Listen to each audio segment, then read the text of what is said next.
Muhterem hazırın, hepinizi saygıyla, hürmetle, muhabbetle selamlarım. Toplantının en zor konusunu bana vermişler. Türkiye'de Türkiye'yi konuşmak öyle kolay değil. Ama bir kardeşiniz olarak madem söz tevdi edildi, dilimiz döndüğünce ama doğruları söyleyerek zamanımızı da aşmadan birkaç hususu sizle paylaşmak isterim. Aslında bugün gelinen nokta muhaciretteki 70 yılın muhasebesi olmalı. Onunla beraber şunu ifade etmeliyim ki benim bakış açım bir akademisyen, aynı zamanda 20 yıldır Doğu Türkistan'la alakalı sivil toplum kuruluşlarında görev almış. Yani hem içeriden hem dışarıdan birisi olarak konuşma zorluğunu aşmak durumundayım. 70 yıl benim gördüğüm çok şeyler değişti. İlk gelenlerin nasıl zorluklar çektiklerini, nelerle mücadele ettiklerini ama hiçbir zaman ümitsizliğe düşmeden bu bayrağı daha yukarıya nasıl kaldırabilirimi, onun mücadelesini verdiklerini ben çok iyi biliyorum. Rahmetli Mehmet Emin Buğra Bey'in 13 sayı kadar çıkardığı Doğu Türkistan dergisini veya merhum İsa Yusuf Alptekin'in 1970 yılında Doğu Türkistan davasını anlatmak üzere çıkmış olduğu dünya seyahatindeki durumunu, cebindeki parasını, yaptığı işleri de bilirim. Ama o dönemle benim gördüğüm bu dönem arasında evet imkanlar arttı, bilgi arttı, teknoloji gelişti, dil bilen, ilim bilen Doğu Türkistanlıların sayısı arttı. Ama belki bugün Türkiye bağlamında düşündüğümüzde istenilen seviyede olmamasının en önemli sebebini ben ilk gelen Doğu Türkistanlılarla yakın dönemde Türkiye'ye gelen Doğu Türkistanlıların aldıkları eğitimden kaynaklı olduğunu düşünüyorum. Yani Türkiye'de şimdi homojen bir yapı yok. Neden yok? Komünist sistemde yetişmiş kardeşlerimiz Türkiye'de. İslami coğrafyada, ülkelerde yetişmiş kardeşlerimiz Türkiye'de. Türkiye gibi layık bir ülkede yetişmiş kardeşlerimiz Türkiye'de. Şimdi böyle çok farklı dünyevi ve uhrevi düşüncelere sahip insanların Doğu Türkistan davasını anlatması ve oradan beklentilerinin çok bir arada olmasının veya aynı mefkure etrafında birleşememesinin mutlaka sıkıntıları var ve benim tespitim bugün o noktada ciddi bir sıkıntının olduğu. Evet, Türkiye'de bir şeyleri eksik görüyoruz veyahut da arzu ettiğimiz seviyede Türkiye'nin bu meseleye sahip çıkmadığına dair genel bir kanaat var. Ama bunu biraz da tarihi süreci bilerek değerlendirmek gerekir. Bardağın dolu tarafını unutmadan, onu göz ardı etmeden daha iyi nasıl olabilir sorusunu sormak ve bunun üzerine kafa yormak gerekir. Bu anlamda bir eleştirimi paylaşmak isterim. Bu meseleyi, yani Türkiye'de Doğu Türkistan davasının daha iyi noktada olabilmesi yine dair konuyu sadece Ömer Kul konuşmamalı. Evet, Ömer Kul onlardan birisi olabilir. Ama onun içerisinde siyaset bilimciler, Doğu Türkistan'la alakalı sivil toplum kuruluşlarında görev yapanlar, onunla beraber Türk Akademisi'nde görev yapanlar, belki Türkiye'de siyaset yapıcılardan birileri olmalı ve bu geniş kapsamlı, belki birkaç oturum sürecek bir tartışmanın neticesinde bir yol haritası çıkarılmalı. 20 yıldır bu konularla ilgilenen birisiyim. İlk doktora yaptığım dönemlerde bunu ilk defa belki dostlar sizlerle paylaşacağım. Şunu demiştim kendi kendime, geldiğim kanaat. Kimle görüşürsem o görüştüklerim, konuşulanlar hepsi benimle beraber belki mezara gidecek. Ama şu kanaat hasıl olmuştu bende. Doğu Türkistan'ın akil insanlarını, Doğu Türkistan STK liderlerini, bunlar belki iki elin parmaklarını geçer veya geçmez, bunları bir otele kapatmalı, 15 gün oradan hiç dışarı çıkarmamalı ve burada neyi paylaşamıyorlarsa veya neyi nasıl yapmaları gerektiğine dair bir yol haritası bunlar çıkarmalı. Oradan çıktıktan sonra da orada alınan kararların gereği yerine getirilmeli. Evet, birçok farklı konu var ve 12 dakikada bu işi konuşup bitirmemiz gerekiyor. 2-3 dakikada rica edeceğiz. Ama gördüğüm bir tespit daha var. Türkiye'de ve İslam dünyasında Çin'e dair programın, propagandanın, karşı duruşun devlet eliyle, siyasetçiler diliyle anlatılma şeklinin kapısı Amerika. Altını çizerek söylüyorum. Kapısı Amerika. Neden?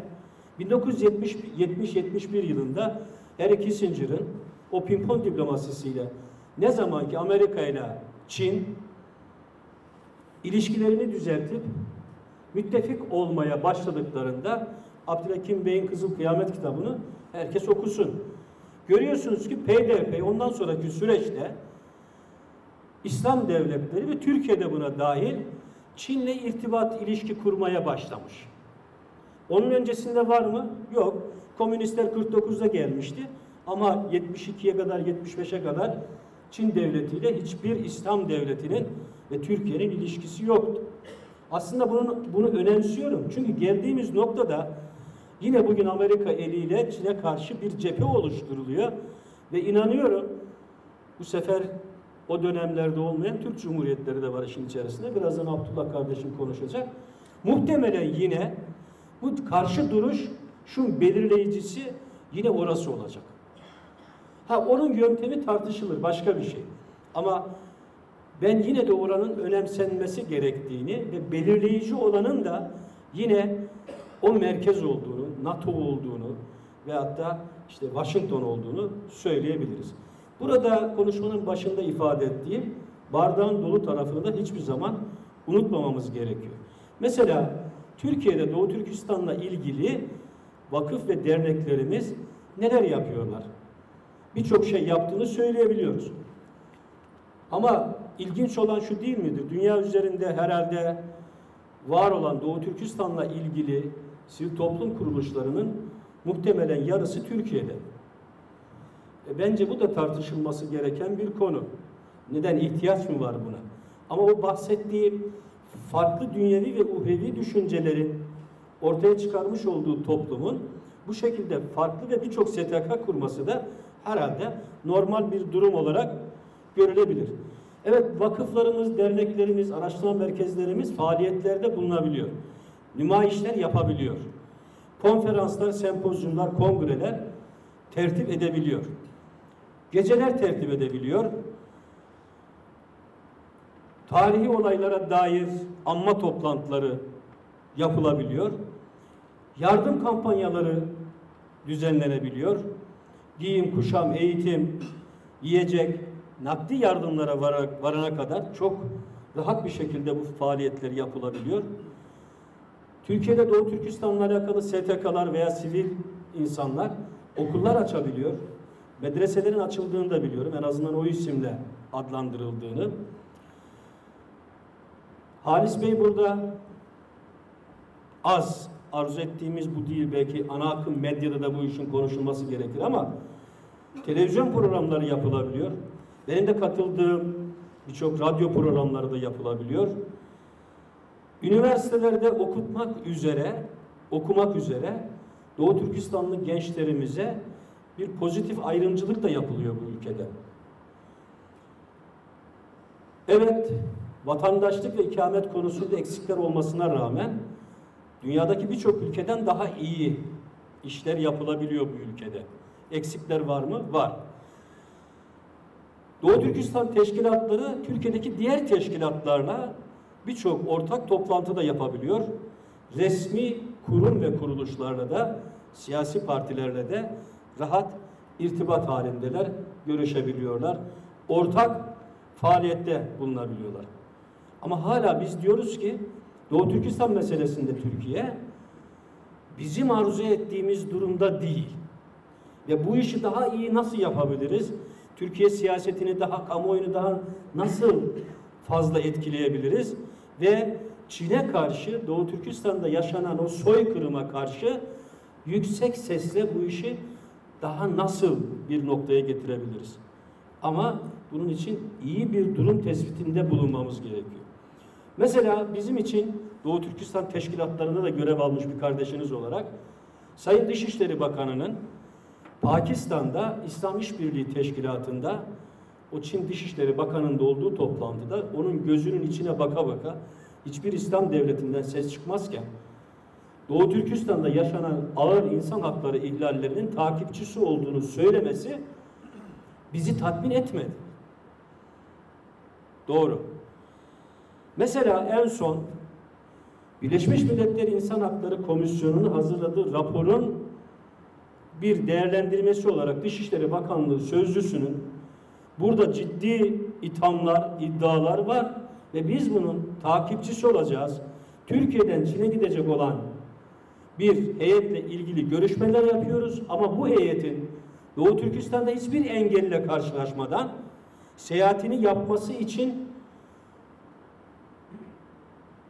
biraz ısrarcı oluyoruz demesi bizi yine tatmin etmedi. Siyasi partilerin, Türkiye'deki siyasi partilerin iktidar ve ortağı hariç muhalefette olanlarının söylemleri biraz göğsümüzü veyahut da bizi rahatlatsa da ben altını çiziyorum. Doğu Türkistan'ın efsanevi liderlerinin Doğu Türkistan davası partiler üstüdür sözü çok çok önemlidir. Evet, yani ben ama en zor konuyu ben aldığım için bir iki dakikanızı rica edeceğim. Bitiriyorum ama çok değil, çok değil. Neyi istiyoruz sorusunu, ne olursa tatmin oluruz sorusunu Doğu Türkistan teşkilatlarının, Doğu Türkistan'ın akil insanlarının, Doğu Türkistan'a dair siyaset yapıcılarının, Erkin Ekrem hocam orada bakıyor bana. Hocam yük sizin üzerinizde. Bu anlamda bir mefküre ve söylem birliği geliştirmesi gerekiyor. Evet, mesele şu ise 2009 Urumçi katliamında o dönem Türkiye Cumhuriyeti Başbakanı, şimdiki Cumhurbaşkanımız Sayın Erdoğan'ın bu bir nevi soykırımdır sözünü tekrar onun ağzından duymaksa hedefimiz, o zaman ona göre bizim siyaset belirleyip yeni metodu konuşmamız gerekiyor. Anlatacak birkaç daha husus vardı ama süre de dolduğu için yöntem değiştirmek gerekiyor ama bir şeyi de önemsiyorum. Abdullah kardeşim benim doktoralarımda öğrenci. Biz onunla bir şey yaptık.